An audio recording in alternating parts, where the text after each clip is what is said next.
बहुत खराब से आवाज करला बुझलन कि ककरो मार देली उसी तरह से आवाज करला तो कोई बच्चा उच्चा ना होलन तो क्या हो जितला ब्रेक भी नहीं मारी, पकड़े और वहाँ गिरने के बाद भी पकड़े। जबकि चार चार को बच्चा के लिए क्या हुआ था ना। गाली दे थी मेरे मुंह से एक भी गाली निकला हो तो आप लोग बता देना मुझे कमेंट पे। एक भी गाली मैंने एक भी गाली नहीं दिया, बस ये बोला जे यहाँ से भागे, यहाँ से हटिए, यहाँ से। इसके अलावा मेरे मुंह से कुछ भी नहीं निकला, ना कभी पहले भी निकलता था ना और आगे भी कभी निकलेगा, क्योंकि इतना मैं लहजा नहीं खराब करती। से थोड़ा बहुत मेरे पे गुस्सा करती है लेकिन बिल्कुल भी अच्छा नहीं लग रहा है। बहुत रोना आ रहा है उसको देख के कि थोड़ा सा के लिए यहाँ पे मेरी मम्मी लोग क्यों नहीं आई मायके से, क्योंकि आप लोग को पता है हम लोग तीनों बहन एक ही घर में हैं और तीनों बहन का एक ही ससुराल है। तो छठ पूजा हमारे यहाँ हो रहा है लेकिन मम्मी।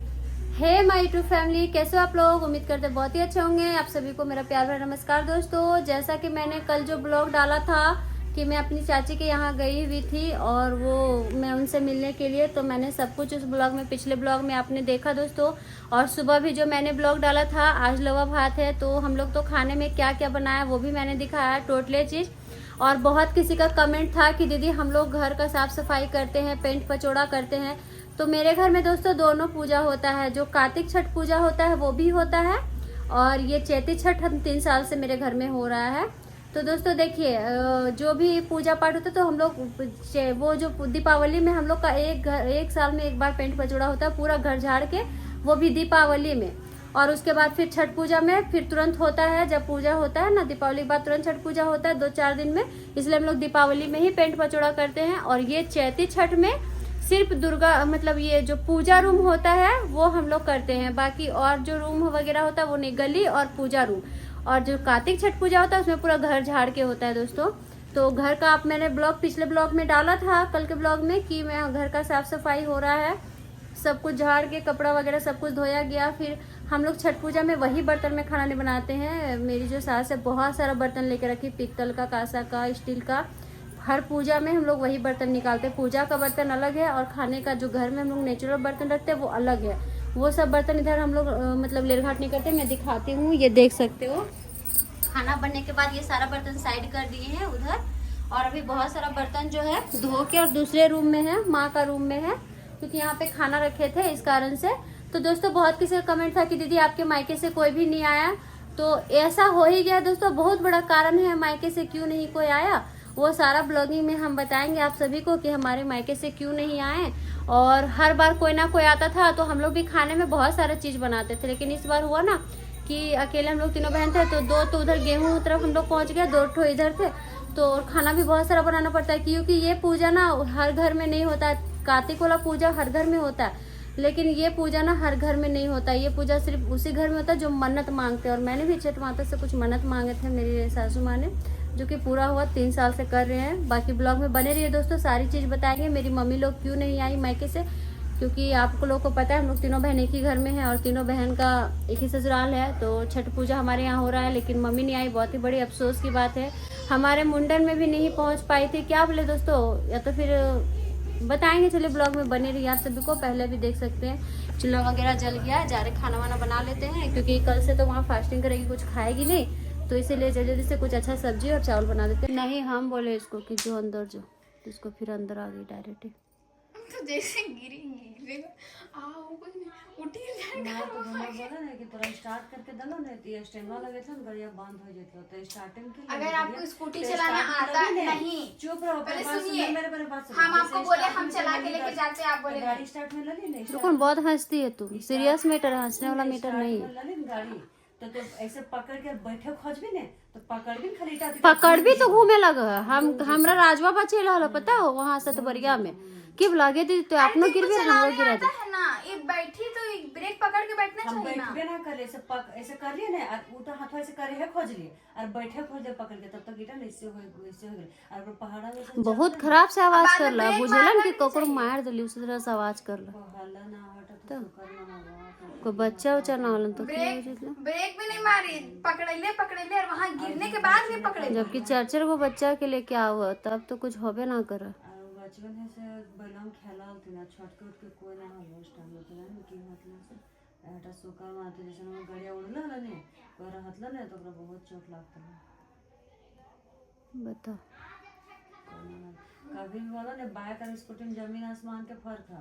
बाइक में तो स्टार्ट में बैठे ना तो आप ना रुक जाते हो, पहाड़ नहीं रहता ना तो सच बता तो ब्रेक मार देते हो, उस टाइम आप नहीं मारने सके क्योंकि आपका हाथ तो मतलब यहाँ दुआरिया पास से तो मतलब लागलो से सीधा हुआ जाके रुक लो है नहीं हटा होलो ने ऐसे रुका नहीं, वहां से पटका गया, ऐसे चढ़ल ऐसे करके तो फिर बाइक पकड़े ऐसे से होने लगा गाड़ी, सीधे गई है ऐसे से होने ऐसे लगा, वाला ना तो बाद है वैसे करके बढ़िया गिरो ना बाद जब ब्रेक मारी तो फिर ऐसे गिर गया। गड़ा गलिया और फिर बैठल भी ना ली बाइक को ना बैठा भी ना बैठली तार जोर से लाग तो लेहल माथ मुँह सिर्फ यहाँ चोट लागलो। आकर हम बोल रहे पता अब वो नहीं भी जब गाड़ी हम सोचले तोरा चौक चला रहे हो तो हम बोले एकरा ले जो जब गाड़ी उड़ाई ना तो फिर ऐसे थी मतलब सबसे पहले तो तुमको स्कूटी उतना चलाने आता नहीं है, तुम तेज बन जाती है। हाँ दूसरी जगह छोड़ो, वापस हम चला के स्कूल जाते हैं, स्कूल कर जाती है। हम अच्छा से चलाने जानते हैं, उनको बोले हम चला देते थे, बोले नहीं, अब चलाए तो फिर नहीं आइएगा सुबह। इनको क्या जरूरत है यहाँ से चला। हम कढ़ाई चढ़ाते हैं जो कि गर्म हो चुका है और बिना लहसुन प्याज का आलू का सब्जी बना के दिखाते हैं। हमको बहुत दिन से आलू का सब्जी खाने का मन कर रहा है, तो देखिए यहाँ पे तेल डाल दिए और थोड़ा तेल, और देखिए तेल बहुत अच्छी तरीके से गर्म हो गया तो इसमें डाल देंगे पचफोरना, थोड़ा सा यहाँ पे टमाटर भी डाल देंगे।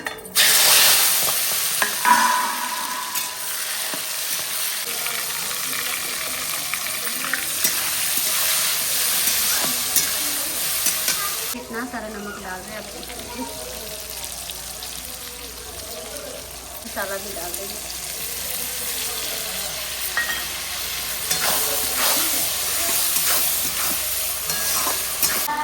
यहाँ पे आलू डाल रहे हैं और थोड़ा सा इसमें पानी करके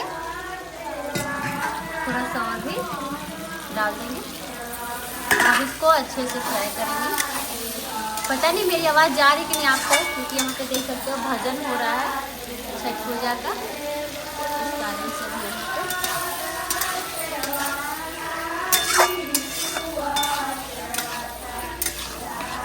भी खाना वगैरह मैं बना ली और मुझे 2 टाइप का सब्जी बनाना पड़ा। एक तो माँ के लिए कि सेंधा नमक से और घी से बनाना पड़ा, और हम लोग अपने लिए बनाए जो नॉर्मल खाना जो बनाते हैं वैसे बिना लहसुन का प्याज का, वो भी बना, लेकिन बस उसमें घी नहीं पड़ा और सेंधा नमक नहीं पड़ा। और दोस्तों देखिए मेरा कहने का मतलब है कि बहुत सारा कमेंट आ रहा था कि इसका नौटंकी ख़त्म हो गया अभी तो ऐसे, मतलब ये मुझे जितने सारे लोगों ने भी कमेंट किया ना, मुझे ये समझ में नहीं आता है कि मतलब क्या प्रॉब्लम है।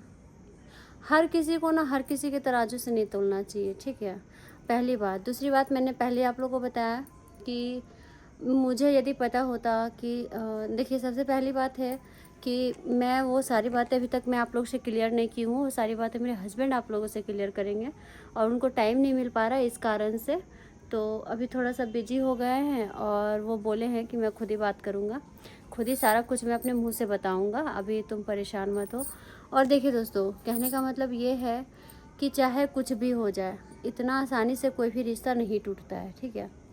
और यदि मैं रिश्ता, आप लोग खुद ही सोचो कि मैं इतना बार मैं बोली कि मैं आपको छोड़ के चली जाऊँ, बट मेरे अंदर हिम्मत आया कि मैं पैर कदम से निकालूँ घर से। आप लोगों ने मेरी सासू माँ का बात सुना, भले वो मेरे हस्बैंड के बात पे चल रहे थे, मतलब मेरी सासू माँ चल रही थी मेरे हस्बैंड के बात पे, लेकिन डायरेक्टली मुझे उन्होंने क्या कहा, ऐसा यहाँ का नियम नहीं है कि मैं घर से बाहर निकल जाऊँ फिर मुझे लोग लेने के लिए जाए या फिर मैं खुद से आ जाऊँ। मैंने आप लोग को पहले भी बताया और अभी भी कि मैं आज तक ना अकेले मार्केट, यहाँ का मैं मार्केट तक नहीं गई हूँ, तो मायके जाना तो बहुत दूर की बात है। जिस दिन भी लेके जाए, चाहे 1 साल के बाद लेके जाए, चाहे 2 साल के बाद लेके जाए, लेके मुझे यही जाते, मेरे हस्बैंड ही लेके जाते। ना मेरे पापा आते हैं मुझे लेने के लिए तो जाने देंगे, ना मेरा भाई लोग आएगा तो जाने देंगे। मतलब जिस दिन इनको टाइम मिलेगा उस दिन आपको लेके जाएंगे, फिर साथ में लेके आएंगे। यदि आप 2 दिन 3 दिन रुकोगे तो फिर वो वहीं से ड्यूटी करेंगे, फिर आपको वहीं से लेके आएंगे। लेकिन वो आपको जो है, क्योंकि पता नहीं उनको ऐसा लगता है कि मतलब कहीं भी अकेले जाने से सेफ़ नहीं हूँ मैं, ये उनको लगता है कि तुम अकेले कहीं भी चले जाओ, किसी तरह से कोई बात हो जाएगा तब। इस कारण से मुझे वो अकेले कभी कहीं नहीं छोड़ते हैं, और ये मैं नहीं मानती हूँ कि ये पाबंदी है, मैं ये मानती हूँ कि उनका केयर है, प्यार है, जो इतना टाइम देते हैं इतना बिजी होने के बावजूद भी। क्योंकि बहुत सारे लोग ऐसे होते हैं जो बिजी रहे या ना रहे लेकिन टाइम बिल्कुल भी नहीं देते, लेकिन मुझे बहुत टाइम मिलता है, बहुत केयर मिलता है, इसलिए मैं किसी भी तरह का प्रॉब्लम या किसी भी तरह का परेशानी मतलब नहीं उठाती हूँ। और अच्छा लगता है ऐसा। हर कोई मुझे पहले भी कमेंट करता था कि ऐसा हम लोग को टाइम नहीं मिल पाता है और आपको इतना टाइम मिलता है दीदी, इतना अच्छा से बात होता है ये वो। और मैं भी समझती पर पता नहीं मेरे दिमाग में। लेकिन देखिए दोस्तों, मैं भी गलत नहीं हूँ। मुझे जिस हरकत से वो मुझे फ्रैंक किए तो मुझे तो थोड़ा सा लगा वहाँ पे कि ये सच में रियलिटी कर रहे हैं। लेकिन यहाँ मेरे दिमाग में आप लोग बोलते थे तो भी मैं बोलती थी नहीं ऐसा हो गया, ऐसा हो गया। और मैं कितना रोई भी, ये भी वो भी, वो सब तो झूठा नहीं था, ये मैं बिल्कुल भी 100% कह सकती हूँ। पर कोई बात नहीं, होता है, मुझे भी पता है हर एक पत्नी से भी बिजोड़ होता है। लेकिन इतना आसानी से रिश्ता वो नहीं तोड़ेंगे मेरे से, इतना तो भरोसा है। क्योंकि उन्होंने मुझे जब घर से बाहर कदम नहीं जाने दिया तो फिर वो छोड़ना तो बहुत दूर की बात है। गुस्सा में इंसान बहुत कुछ बोल देता है, और मैंने भी बोल दिया बहुत कुछ। लेकिन जो वो लोग बोले ना कि इतना गाली दे रही थी, मेरे मुंह से एक भी गाली निकला हो तो आप लोग बता देना मुझे कमेंट पे। एक भी गाली, मैंने एक भी गाली नहीं दिया। बस ये बोला जे यहाँ से भागे, यहाँ से हटिए, यहाँ से। इसके अलावा मेरे मुंह से कुछ भी नहीं निकला, ना कभी पहले भी निकलता था ना और आगे भी कभी निकलेगा। क्योंकि इतना मैं लहजा नहीं ख़राब करती हूँ अपना। और बाकी दोस्तों, आज बहुत ही बड़ा हादसा होते होते बच गया दोस्तों। बहुत ही बड़ा हादसा हो गया मेरे घर में, क्या बोले, पूजा ठना हुआ और बहुत ही।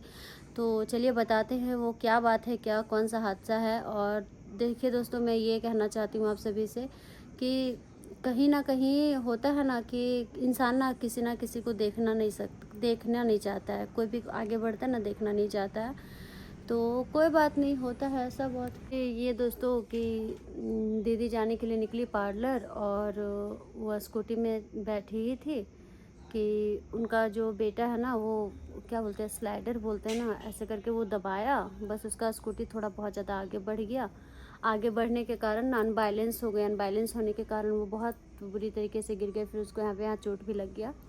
और आज पूजा का टाइम में था तो बहुत ज़्यादा बिजी भी थी, नहीं जा पाई। लेकिन सोची कि चलो शाम को चले जाते। बहुत सारा कस्टमर का फ़ोन आने लगा तो चली गई। क्योंकि पूजा में तो बहुत ज़्यादा बिजी रहते। लेकिन चोट लगा तो बहुत ज़्यादा मतलब अच्छा नहीं लग रहा दोस्तों, बहुत ख़राब लग रहा है। क्योंकि कुछ भी हो जाए लेकिन मेरी बहन है, और भले 1 मिनट के लिए वो बड़ी है हमसे, थोड़ा बहुत मेरे पे गुस्सा करती है, लेकिन बिल्कुल भी अच्छा नहीं लग रहा है। बहुत रोना आ रहा है उसको देख के कि थोड़ा सा के लिए यहाँ पे चोट लग गया, ज़्यादा नहीं लगा।